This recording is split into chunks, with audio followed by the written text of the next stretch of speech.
Hello and welcome. This is James and you're watching Let's Architecture.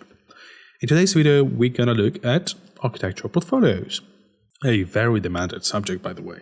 We'll learn about different types of architectural portfolios, all the information that one might put in them, and especially the different types of information, which information go into which types of portfolio, because that is important.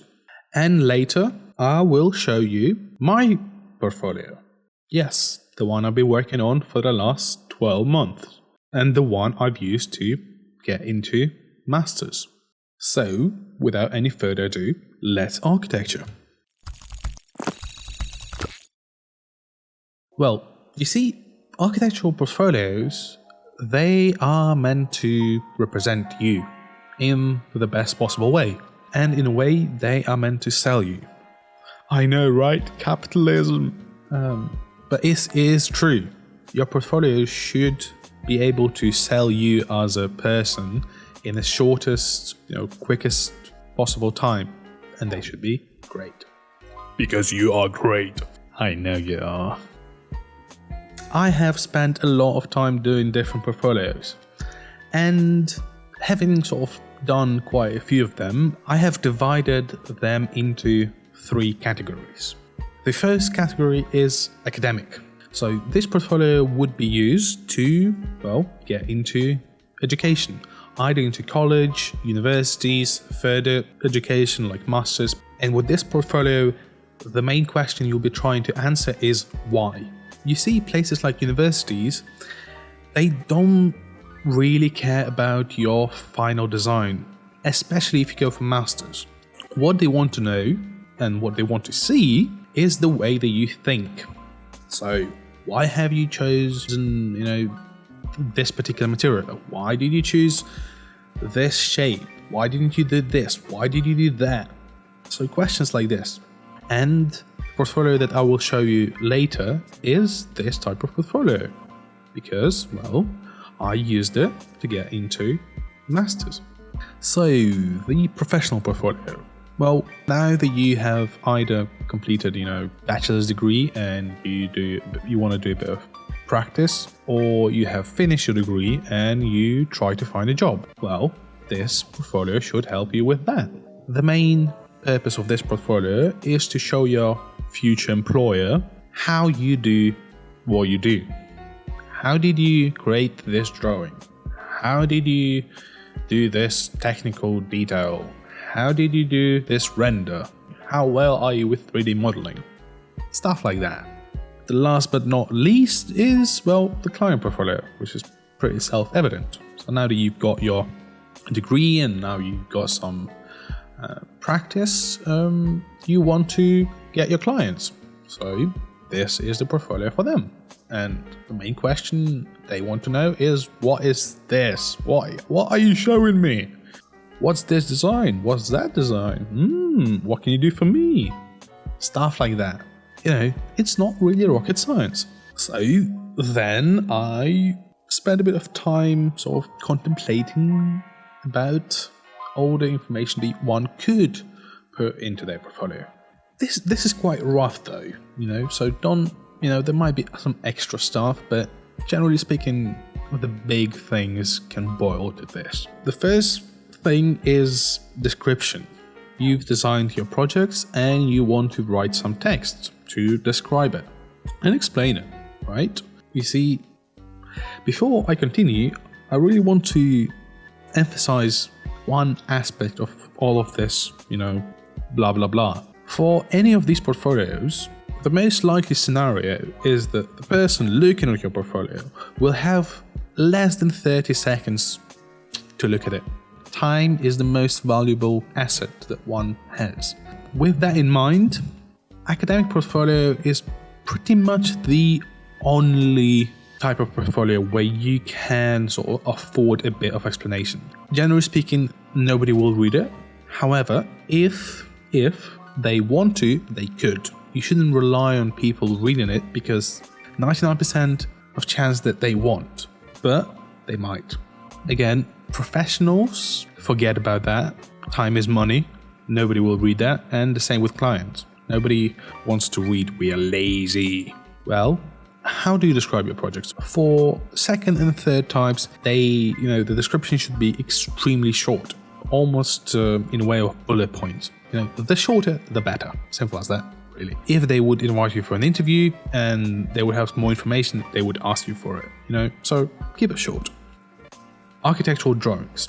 Well, academics want it because I forgot who said it, but it goes something like, if you cannot visit the building, the next best thing is to look at its plans and sections. Yeah? Not renders, not sketches, plans and sections. So details, axonometrics, yeah. For academics, yes, they understand it, they love it. And the same as professionals. These people understand plans. So if you can sort of do a good plan, they would most likely be able to sort of imagine the space you're talking about. And for clients, don't bother, because generally speaking, clients have no clue when it comes to reading architectural drawings. Just, they don't. Architectural visualizations. Well, as I said, academics, they don't really care about, flashy imagery. I mean, you can, if they like really good, you can do one or two, but don't over rely on those. Professionals, yes, you can show those, but not really as a way of showing your project, because, as I said, professionals don't care about your projects. What they care is about your skill. So if you are good at rendering, you should include your renders because, well, you have an asset, right? And for clients, yes, of course, include those because that's the only thing that clients can understand, really. Physical models in terms of photos, yes, include those in your academic portfolio because, generally speaking, your tutors and lecturers, they love this. They love modeling, and there is a reason, because architectural modeling is not just a representation of your building. It's also a way to show that you understand how a building is put together, which is quite good. And it's good for professionals because, again, this would show you this is all about your skill.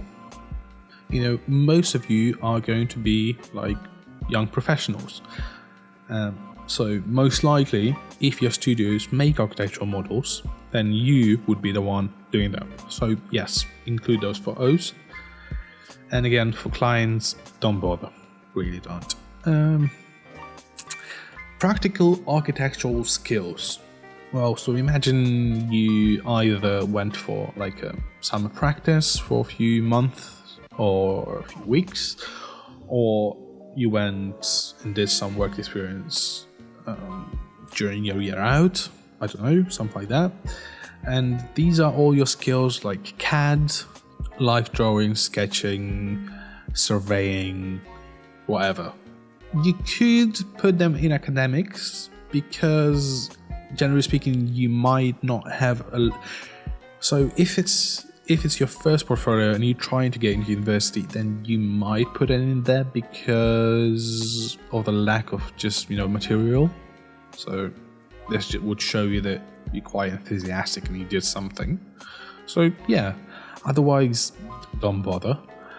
For second types, yes, of course, because that's what they want to know. Are you going to be of any use to them? And for clients, yeah, obviously not. Thesis and research text. Well, yes, academics like this. Again, keep in mind, it's most likely they won't read it. So maybe do like a small paragraph they could read, and if they like it, they could read a bit more. But obviously don't put, 50 pages. Boil it down to like a 1 page. So a paragraph and a page, something like that. Professionals, don't bother. Professionals, no, they won't read it. Clients, again, same thing. And, well, the last very sort of important thing, which is architectural diagrams.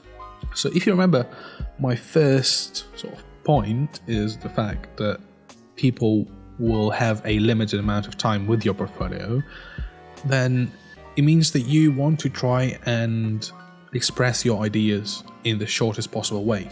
So instead of writing a lot of text, you could do a few diagrams. And what's great about diagrams is that, well, they could be understood by everybody.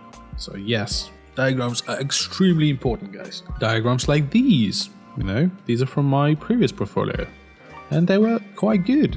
Funnily enough, that's how I started YouTube. You bombarded me with letters, messages, James, how do you do this? So instead of writing hundreds of replies, I made a video, and then it took off. So yes, diagrams are important. I mean, I hope this was somewhat clear. I'm not a professional, right? I can only go by my experience. Okay, so now let's go into my portfolio. So, a bit of background information. I have finished my bachelor's. Now I'm doing work experience, and I have to go back and do my master's. So this portfolio contains projects that I did during the third year of my bachelor's degree and 2 years after my graduation. I did tailor it for a particular university. That university, especially their master's degree, is more sort of philosophical rather than practical, where the emphasis is really on the philosophy and the context behind your projects rather than projects themselves. So it's very theoretical.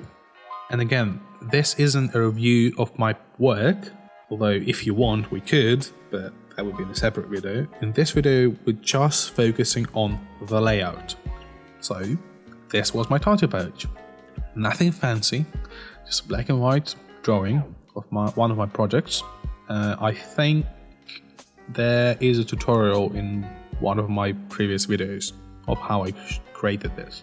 So you can always go back and watch that.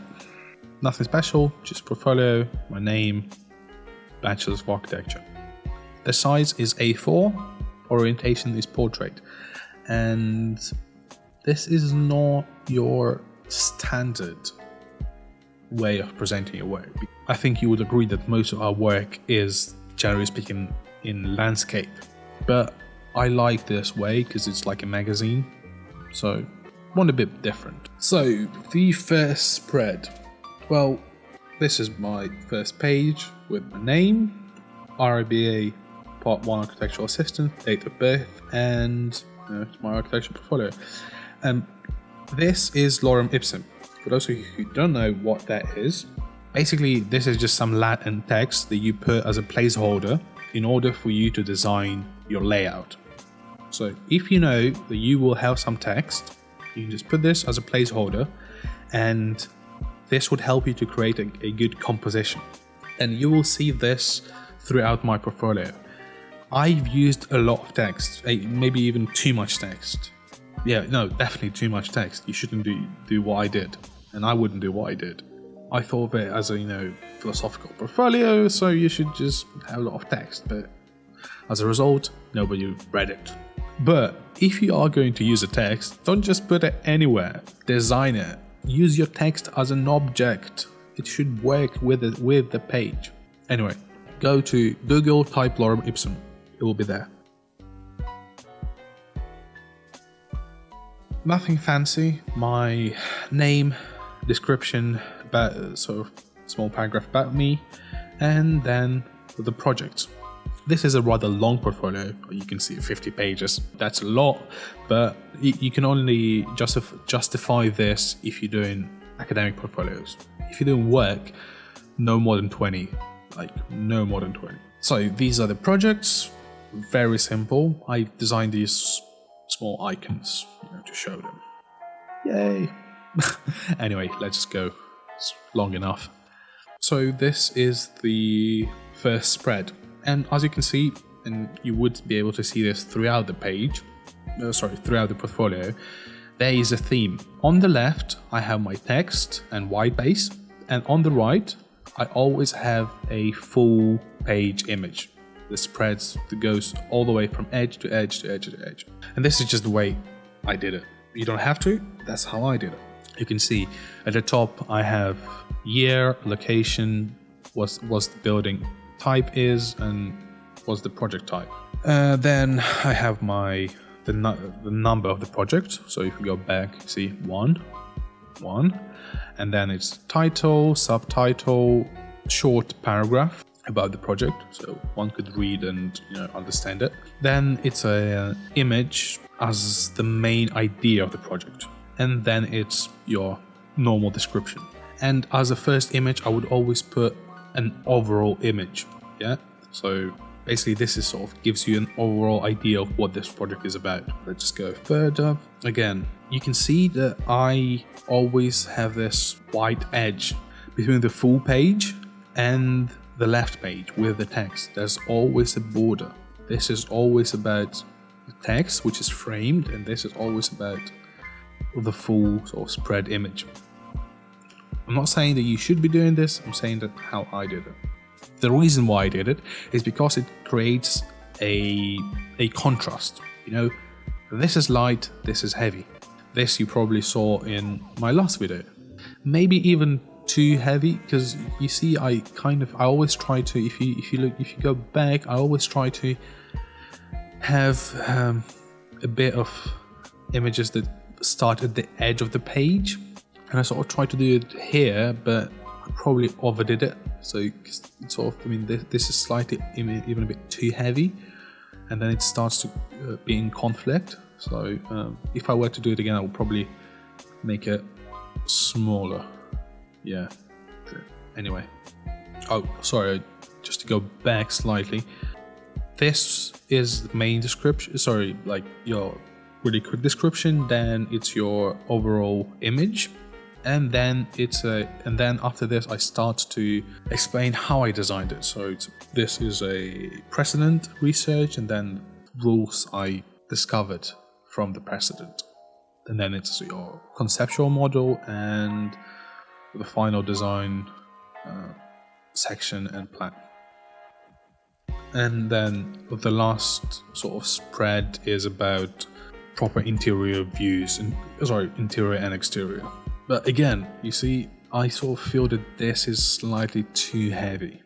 Now that I look it back, I probably would have had to crop it here, so you would see this wide border, because it starts to be in conflict. But, you learn something.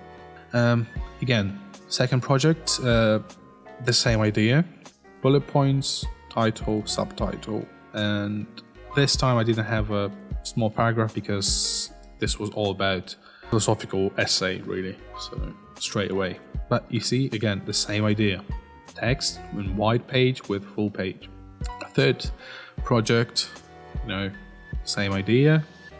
Always have this sort of main overview of the project straight away. It's a bit of a sneak peek and also a teaser, really. You look at this project, you open the new page, you have a bit of description, and it's like, what's this about? And then you just go on and on and on. So your images should tell a story, It shouldn't be just like your final images and then your process. If it's about the process, then put your process in the beginning. Probably like a sneak peek, and then process and the final. So this is a sort of overview as a sneak peek, research and process, still process into merging into final design, and the final design. Have a story, unfold it. Don't just give it straight away. This is probably slightly weaker spreads. I think there's a bit too much, but was the only way I could do it at the time.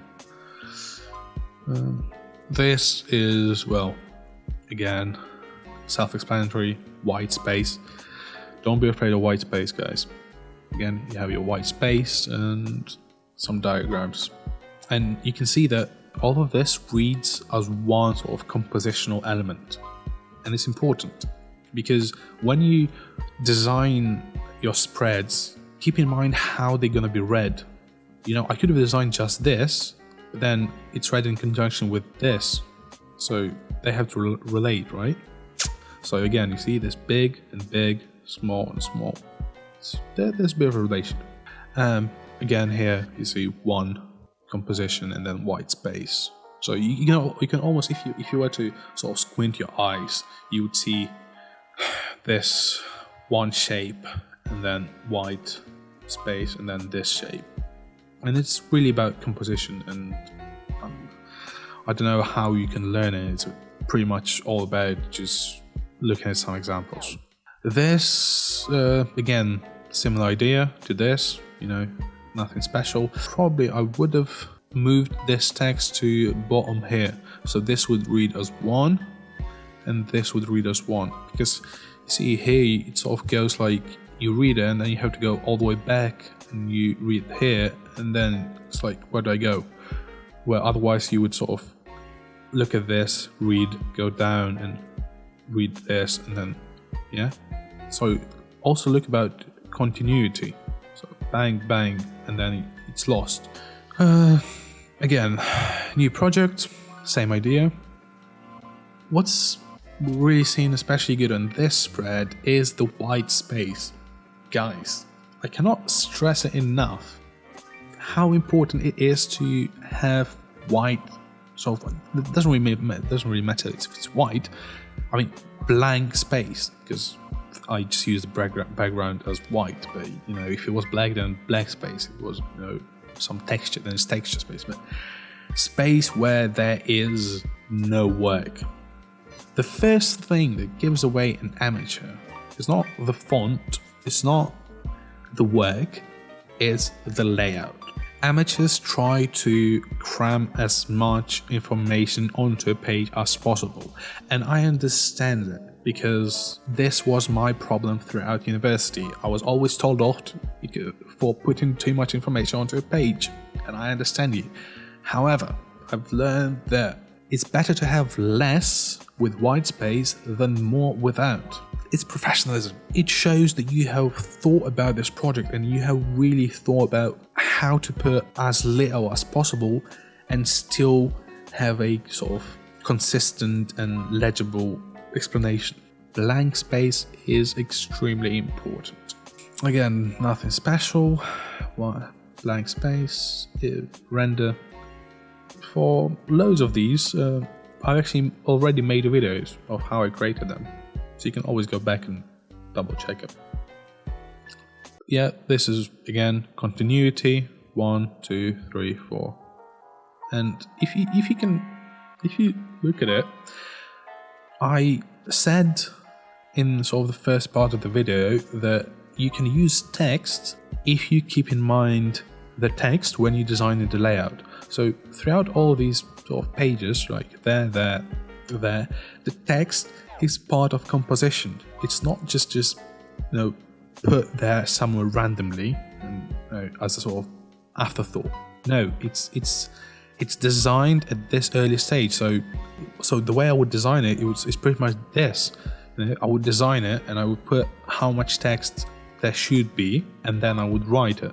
And the reason why I included this is because I spent a lot of time doing this, trying to learn of how to put it together. So I just thought, as one person told me, if you spend time on something, put it into your portfolio. Put it in. Doesn't matter.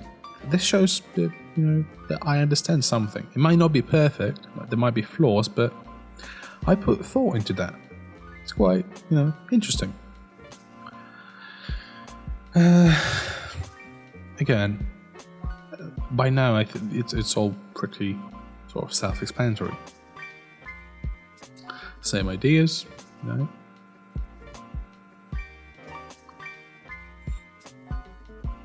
Again, full image, white blank space. This was more for theoretical revision of the project that I did in my third year, and some of you may have recognized this. I think most of you already know this guy, Eric. What a legend! He really is a legend. Oh my god, he's already got 300,000. Damn, 300,000 subscribers. Damn, he exploded. No, but I mean, he's got some quality stuff. Probably one of the best architectural blogs on YouTube. So well done, Eric. Yeah, but anyway, if you go into his videos, back in 2017, he reviewed portfolios. And I have sent him my portfolio for review as well. Not this one, the previous one. And where is it? Oh, here it is. And I was so lucky and that he actually featured my sort of the spread from my portfolio back then as a thumbnail. You know, if Eric is watching this, I don't know, it probably doesn't because he's cool and I'm not. But you know, it's there. It's a bit of an achievement. You know, so Eric, if you're watching this, you're a legend. Love your videos.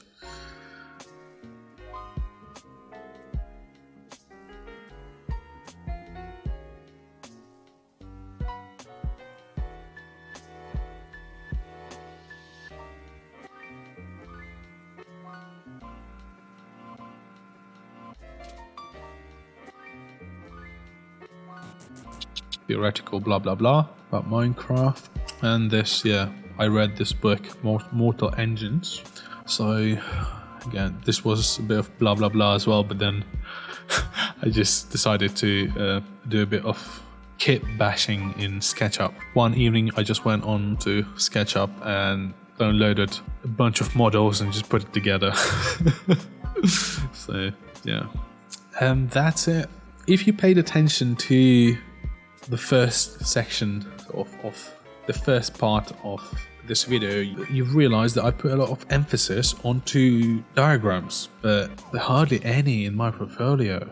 Like, James, you told us to draw diagrams. Where are your diagrams? And you are right. One of the biggest flaws of this portfolio is too much text, too little diagrams. If you look, you know, this is sort of a diagram. Yeah, this as well. Yeah, not sure. Yeah, okay, yeah, okay, some diagrams there, but definitely not enough. I am trying to launch a website and I'll have to put all of these projects there. However, as you can see, this isn't really website friendly. So I'll be creating loads of diagrams and I'll share them with you. What's even better is that I'll share the process of creating them with you. So stay in tune for that.